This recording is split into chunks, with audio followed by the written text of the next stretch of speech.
Hello అండి, welcome back to our channel.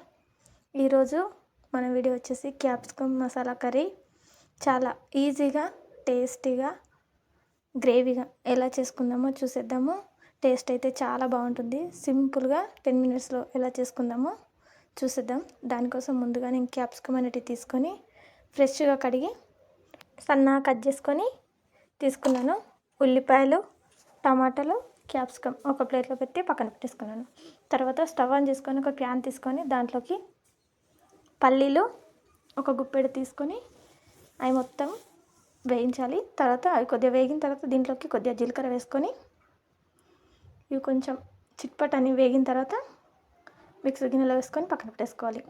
తర్వాత ఒక గిన్నె తీసుకొని దాంట్లో 3 టేబుల్ స్పూన్ల ఆయిల్ వేసుకోవాలి. ఆయిల్ హీట్ అయిన తర్వాత దాంట్లోకి కొద్దిగా ఆవాలు, జీలకర్ర, పోపు గింజలు ఇవన్నీ వేసుకొని బాగా వేగనియాలి. తర్వాత దీనిలోకి ఉల్లిపాయలు వేసుకొని అవి కొద్దిగా గోల్డ్ కలర్ వచ్చిన తర్వాత దాంట్లో పసుపు వేసుకొని అవి కలిపేసుకున్న తర్వాత మనము పక్కన కట్ చేసి పెట్టుకున్నాం కదా క్యాప్సికమ్, అవి వేసుకోవాలి. ఇవి వేసుకొని మొత్తం కలిసేలా ఒకసారి బాగా కలుపుకోవాలి. ఇలా మొత్తం ఇలా కలిపేసుకొని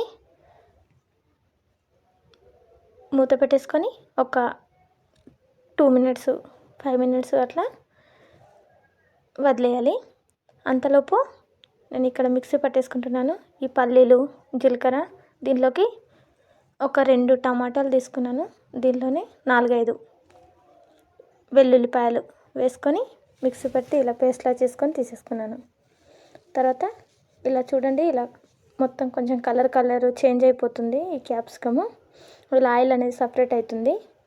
అప్పుడు ఇలా ఒకసారి కలుపుకొని మనం పక్కన పెట్టుకున్నాం కదా